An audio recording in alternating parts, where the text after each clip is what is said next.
Staff Sergeant Marcus Rivera wiped the sweat from his forehead as he crouched behind the crumbling concrete wall. The morning sun blazed down on the abandoned city of Kandahar, turning the desert landscape into a furnace. The silence was deafening, broken only by the distant sound of gunfire echoing through the empty streets. Marcus had been stationed in Afghanistan for 8 months now. But nothing could have prepared him for what lay ahead this day. His unit, Delta Company, had received intelligence about a high-value target hiding in a compound deep within enemy territory. What was supposed to be a routine extraction mission was about to become the fight of his life. The convoy had been moving through the narrow streets when the first explosion rocked their Humvee.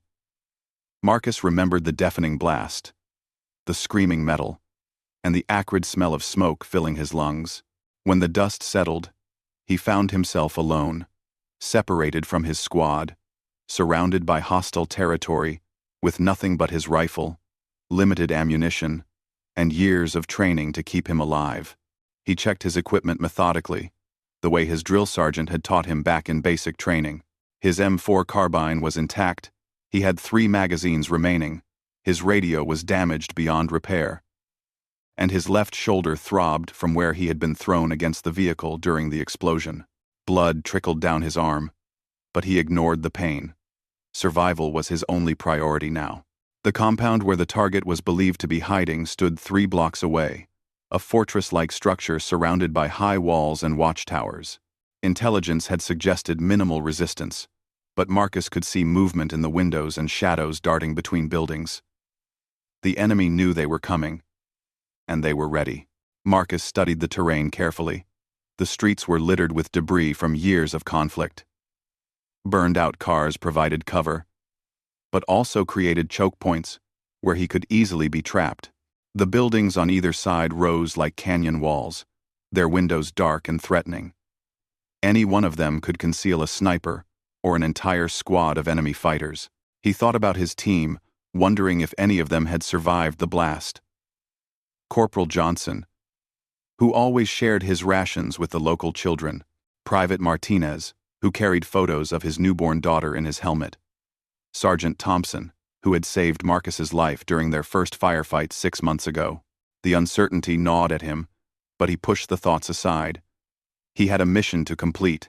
The intel package had been clear about the target. Hassan al-Mahmoud, a bomb maker responsible for attacks that had killed dozens of coalition forces and hundreds of civilians. The man was planning something big, something that could change the course of the conflict in this region. Marcus couldn't let him escape. Moving from cover to cover, Marcus began his advance toward the compound. Every step was calculated. Every movement deliberate. He used techniques learned in urban warfare training, staying low, checking corners, listening for the slightest sound that might indicate an ambush.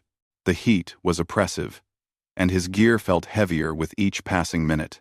The first contact came without warning. A burst of automatic fire erupted from a second-story window, sending chips of concrete flying around his position. Marcus rolled behind an overturned truck, his heart pounding. He could hear voices shouting in a language he didn't understand, but their tone was clear enough. They had found him. Peering around the edge of his cover, Marcus spotted the muzzle flash from the window. He took careful aim and fired 3 controlled bursts. The shooting stopped, but he knew it was only temporary. Where there was one enemy fighter, there would be more. His suspicions were confirmed moments later when gunfire erupted from multiple positions: windows, rooftops, doorways. It seemed like the entire neighborhood had come alive with hostile activity. Marcus found himself pinned down, outnumbered, with nowhere to run. He thought about the radio call that would never come, the backup that wouldn't arrive, the extraction that was no longer possible. Standard protocol would be to fall back, regroup, and wait for reinforcements. But Marcus knew that by the time help arrived, the target would be long gone, and more innocent people would die. The decision crystallized in his mind with startling clarity. He was going forward, alone if necessary. The mission came first, just as he had been taught. Personal survival was secondary to completing the objective. It was a principle that had been drilled into him during countless hours of training. But this was the first time he would have to live it in reality. Marcus checked his ammunition again. 2.5 magazines left. He would have to make every shot count. The compound was still 2 blocks away, and between him and his objective lay an urban battlefield where every shadow could hide an enemy fighter. He waited for a lull in the gunfire, then sprinted across the street to a new position behind a concrete barrier. Bullets whined overhead as he moved, some coming close enough that he could feel the heat of their passage. His training kicked in, suppressing the fear and focusing his mind on the tactical situation. From his new position, Marcus could see more clearly into the compound. Armed figures moved between the buildings, and he counted at least a dozen fighters. This wasn't the minimal resistance that intelligence had predicted. Someone had leaked information about the mission, or the enemy had been expecting them for other reasons. A movement in his peripheral vision caught his attention. 3 fighters were attempting to flank him, moving through the rubble of a collapsed building to his right. Marcus shifted his position, keeping low as he maneuvered to counter their advance. The urban environment worked both ways. It provided cover for his enemies, but it also gave him opportunities to use superior training and tactics against superior numbers. The flanking maneuver failed when Marcus spotted them early and took position behind a concrete pillar that gave him a clear field of fire. When the first fighter exposed himself, Marcus was ready. A single, well-placed shot dropped the man instantly. The other 2 took cover, but their position was compromised. For the next 20 minutes, Marcus fought a running battle through the streets. He would fire from one position, then immediately move to another before return fire could find him. The enemy fighters were numerous but poorly coordinated, often shooting at positions he had already abandoned.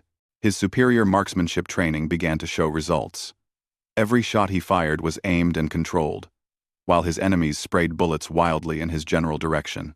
Gradually, the volume of incoming fire decreased as his accurate shooting took its toll, but ammunition was becoming a critical concern. Marcus was down to his last magazine, and the compound still seemed impossibly far away. He needed to change tactics, to find a way to reach his objective without engaging every enemy fighter between his current position and the target. Studying the surrounding buildings, Marcus identified a possible route. A partially collapsed apartment building offered concealment and elevation, potentially allowing him to bypass the heaviest concentration of enemy fighters on the street level. The building looked unstable, its upper floors damaged by previous bombing, but it might hold his weight long enough to get him closer to the compound. The climb was treacherous. Broken stairs, exposed rebar, and unstable floors made every step a potential disaster. Several times, Marcus had to test each foothold carefully before trusting his full weight to it. Below, he could hear enemy fighters searching for him, their voices growing more frustrated as they failed to locate their elusive target. From the 3rd floor of the damaged building, Marcus had his first clear view of the compound's interior courtyard. He could see armed guards patrolling the perimeter and movement within the main building that suggested significant activity. His target was definitely inside, but reaching him would require penetrating multiple layers of defense. As Marcus planned his next move, an explosion in the distance caught his attention. Black smoke rose from the direction where his convoy had been ambushed. Either his teammates were fighting their way out, or the enemy was destroying evidence. Either way, it reminded him that time was running out. Marcus descended from the damaged building under cover of afternoon shadows, his military boots making minimal sound on the debris-strewn floor. The heat had become nearly unbearable, and his water supply was running dangerously low. Sweat stung his eyes as he surveyed the compound that now lay just 50 meters away. The intelligence briefing had mentioned underground tunnels connecting several buildings in this district. Marcus remembered the satellite photos showing suspicious entrances and ventilation shafts. If he could locate one of these tunnel entrances, he might be able to approach the compound without exposing himself to the numerous guards patrolling the perimeter. Moving carefully through the rubble of what had once been a marketplace, Marcus searched for any sign of the reported tunnel system. The vendors' stalls had been destroyed months ago, leaving behind twisted metal and broken concrete that provided excellent concealment. He found what he was looking for behind the remnants of a fruit stand, a metal grate partially hidden by debris. The tunnel was narrow and dark, clearly hand-dug and reinforced with salvaged materials. Marcus had to crawl on his hands and knees, pushing his rifle ahead of him. The confined space triggered memories of cave fighting exercises during training, but this was far more dangerous. If he encountered enemy fighters in here, there would be no room to maneuver and limited options for retreat. After what felt like hours but was probably only 20 minutes, Marcus reached a junction where the tunnel branched in 3 directions. Faint light filtered down from above through a drainage grate, and he could hear voices speaking in hushed tones. He was directly beneath the compound's outer courtyard. Listening carefully, Marcus identified at least 2 guards positioned nearby. Their conversation suggested they were nervous, probably because of the gunfight that had erupted earlier when his convoy was ambushed. This worked in his favor. Nervous guards made mistakes, and mistakes created opportunities. Marcus waited until the voices moved away, then carefully lifted the drainage grate just enough to peer through. The compound's layout matched the intelligence photos, with the main building directly ahead and guard towers at each corner. However, there were more fighters than expected, at least 20 that he could see from his limited vantage point.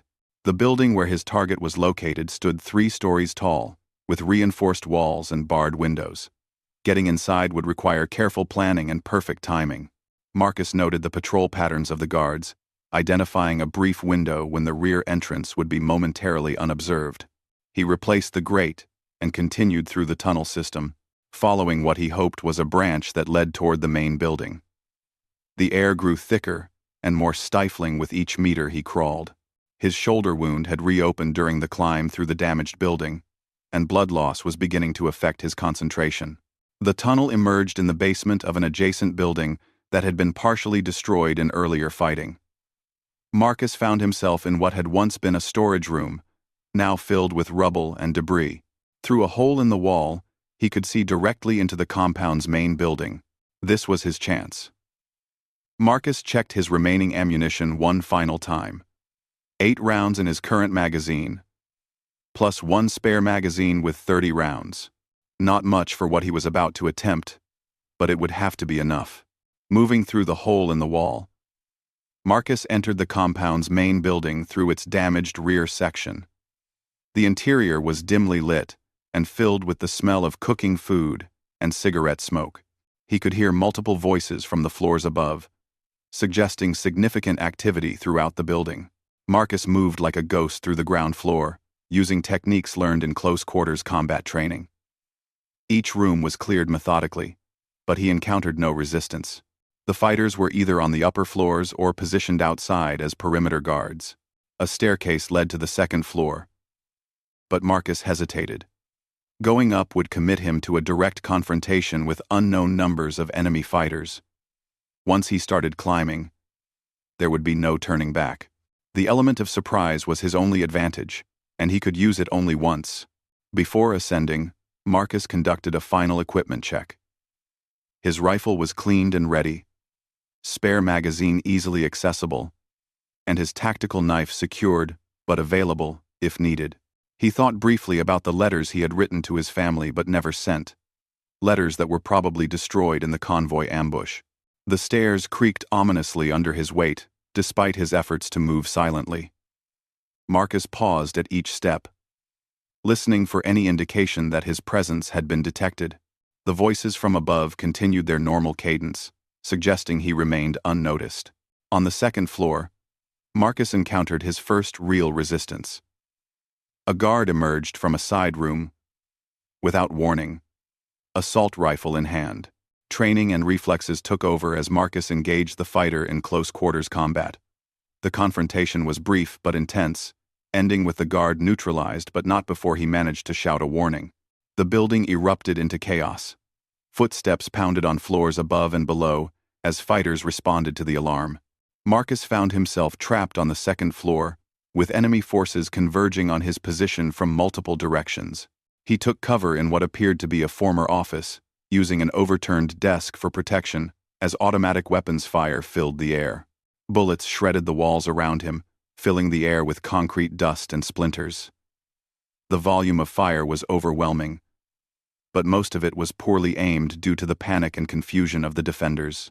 Marcus returned fire selectively, making each shot count. His superior marksmanship training paid dividends as he methodically engaged targets that exposed themselves. The enemy fighters were brave but undisciplined, often exposing themselves unnecessarily in their eagerness to locate and eliminate the intruder. During a brief lull in the gunfight, Marcus heard a voice shouting orders in accented English. Someone was trying to organize the defense, and that someone might be his target. The voice came from the floor above, confirming that Hassan al-Mahmoud was indeed in the building. Fighting his way to the staircase leading to the third floor required every tactical skill Marcus possessed. The enemy had positioned fighters to cover all approaches, turning the building into a deadly maze.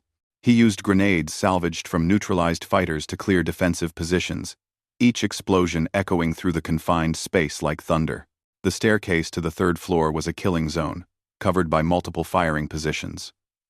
Marcus studied the angles carefully, identifying the minimum exposure route that might allow him to reach the upper level. It would require split-second timing and considerable luck. He prepared for what he knew might be his final assault. Everything had led to this moment. Months of training, years of preparation, and the mission that had cost his teammates their lives. Failure was not an option, regardless of the personal cost. The charge up the stairs was a blur of violence and controlled desperation. Marcus moved faster than his enemies could react, using their confusion and the narrow confines of the staircase to prevent them from bringing their superior numbers to bear effectively. 2 fighters fell to his accurate fire before the others could adjust their positions. Reaching the third floor, Marcus found himself in a corridor lined with doors. Behind one of these doors was Hassan al-Mahmoud, the bomb maker whose death could save countless innocent lives. But which door, and how many defenders, stood between Marcus and his objective? The answer came in the form of automatic weapons fire erupting from the room at the end of the corridor. Multiple muzzle flashes lit up the narrow space as fighters opened fire from a prepared defensive position. Marcus dove for cover, realizing that his target had turned the entire floor into a fortress designed to repel exactly this kind of assault. As bullets filled the air around him, Marcus began to understand the true magnitude of what he had undertaken. This wasn't just about eliminating a single high-value target anymore. He had walked into the heart of a major enemy stronghold, alone and with minimal ammunition, facing odds that would challenge an entire squad of soldiers. Marcus pressed himself against the corridor wall as bullets continued to tear through the air where he had been standing moments before. His ammunition was critically low. Less than 20 rounds remaining. The defensive position at the end of the corridor was well organized and heavily armed. But he had come too far to retreat now. Through the chaos of gunfire, Marcus heard something that made his blood run cold. The distinctive sound of a radio transmission, crackling with static but clearly audible above the noise of battle. Someone was calling for reinforcements, and Marcus realized that his window of opportunity was rapidly closing. He needed to end this quickly, before additional enemy forces arrived and made his situation completely impossible. The layout of the building worked against him. Only one corridor led to the target's position, and it was completely covered by defensive fire. A frontal assault would be suicide. Marcus remembered his urban warfare training and the principles of asymmetric combat. When facing superior numbers and firepower, the key was to do something unexpected, something the enemy wasn't prepared for. He studied the building's construction, noting the aged concrete walls and the damage from previous conflicts. Above him, Marcus could see where artillery shells had weakened the ceiling structure. Large cracks ran through the concrete, and several sections looked ready to collapse under stress. It was dangerous, but it might provide the element of surprise he desperately needed. Using the butt of his rifle, Marcus began striking one of the largest cracks in the ceiling. The concrete was old and weakened by years of conflict, and his efforts quickly opened a hole large enough to climb through. Debris rained down as he worked, but the sound was masked by the ongoing gunfight below. Pulling himself up into the space between floors, Marcus found himself in a maze of support beams, electrical conduits, and ventilation ducts. The space was cramped and dark, but it offered a way to bypass the defensive position that had pinned him down in the corridor. Moving carefully through the confined space, Marcus navigated toward where he estimated the target's room would be located. The sounds of shouting and movement below guided his progress as he crawled through the building's infrastructure. His wounded shoulder screamed with pain, but he ignored it and pressed forward. Through gaps in the flooring, Marcus could see into the room where the heaviest concentration of defenders had gathered. Hassan al-Mahmoud was there, a thin man with graying hair who was frantically destroying documents and computer equipment. Several bodyguards surrounded him, their weapons trained on the corridor where they expected Marcus to appear. This was the moment everything had led to. Marcus positioned himself directly above the target's location and prepared to drop through the ceiling. He would have only seconds to complete his mission before the bodyguards could react. There would be no second chance. Marcus took a deep breath, said a silent prayer for his fallen teammates, and dropped through the ceiling into the room below. The surprise was complete. None of the defenders had expected an assault from above. Marcus landed hard but rolled to absorb the impact, his rifle already coming up to engage targets. The room erupted into chaos as bodyguards spun to face this new threat. Marcus's superior training and the advantage of surprise allowed him to engage multiple targets before they could bring their weapons to bear. Years of marksmanship practice paid off as each shot found its mark with deadly precision. Hassan al-Mahmoud tried to flee through a side door, but Marcus was faster. A single well-aimed shot ended the career of one of the region's most dangerous bomb makers. The man who had been responsible for countless deaths finally faced justice for his actions. But the mission wasn't over yet. Documents and computer equipment scattered around the room contained intelligence that could save many lives. Marcus quickly gathered everything he could carry, stuffing hard drives and papers into his gear while remaining alert for additional threats. The sound of vehicles approaching outside told Marcus that enemy reinforcements were arriving. His escape route through the ceiling was no longer viable. He needed to find another way out of the building before he was completely surrounded. A window at the far end of the room offered a potential escape route to the building's roof. Marcus shot out the glass and looked down to see enemy fighters positioning themselves around the compound's perimeter.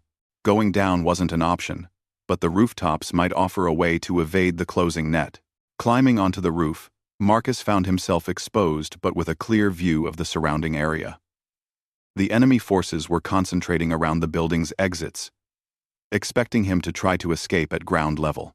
This gave him a brief opportunity to move across the rooftops toward a possible extraction point. Moving from building to building required careful timing and athletic ability. Each jump was a calculated risk, with the ever-present danger of enemy fighters spotting his movement and engaging him with small arms fire. Marcus's military conditioning served him well as he navigated the urban obstacle course.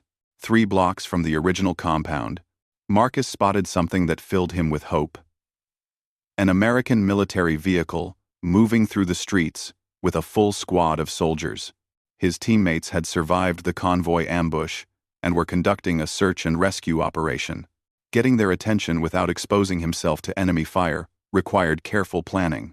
Marcus used a signal mirror from his survival kit to reflect sunlight toward the patrol, flashing the identification codes he had memorized during training. The response was immediate. The patrol altered course toward his position. The reunion with his surviving teammates was emotional but brief. Corporal Johnson had a bandaged head wound, but was operational. Private Martinez had suffered burns, but insisted on participating in the rescue mission. Sergeant Thompson had coordinated the search effort, despite his own injuries from the convoy attack. The extraction was conducted under fire as enemy forces converged on their position. Marcus's intelligence gathering had provided his team with valuable information about enemy positions and capabilities, making their withdrawal more effective. The documents and computer equipment he had recovered would provide intelligence analysts with insights into future terrorist operations. Back at base, Marcus underwent medical treatment for his wounds and participated in extensive debriefing sessions. The intelligence he had gathered led to several successful operations against terrorist cells throughout the region. Hassan al-Mahmoud's death disrupted a major bomb-making network and prevented numerous planned attacks. The mission that had started as a routine extraction had become something much larger, a demonstration of what one determined soldier could accomplish against overwhelming odds. Marcus's actions earned him recognition from his superiors and the gratitude of countless civilians whose lives had been saved by his courage. But for Marcus, the real victory was simpler than any military decoration. He had completed his mission and brought his teammates home alive. In a war where success was often measured in small increments, that was everything that mattered. The abandoned city of Kandahar continued its cycle of conflict and reconstruction. But for one brief moment, a single soldier had made a difference that would ripple through countless lives. In the broader context of the war, it was just one operation among thousands. For the families who would never lose loved ones to Hassan al-Mahmoud's bombs, it was everything. Marcus returned to duty the following week, his shoulder healed, and his resolve stronger than ever. The war would continue, bringing new challenges and new missions. But he now knew with absolute certainty that one person, properly trained and sufficiently motivated, could indeed stand against an entire war zone and emerge victorious. The lessons learned during those terrifying hours in enemy territory would stay with Marcus for the rest of his military career. Leadership under pressure, tactical innovation, and the importance of never giving up had been tested in the crucible of real combat. Most importantly, he had learned that the mission always comes first, but bringing your team home safely is what makes it all worthwhile. Years later, when Marcus had returned to civilian life, he would sometimes dream about that day in Kandahar. Not nightmares, but dreams of pride and accomplishment. He had been tested in the ultimate arena and had not been found wanting. In a world that often seemed chaotic and meaningless, that knowledge provided a foundation of strength that would serve him for the rest of his life.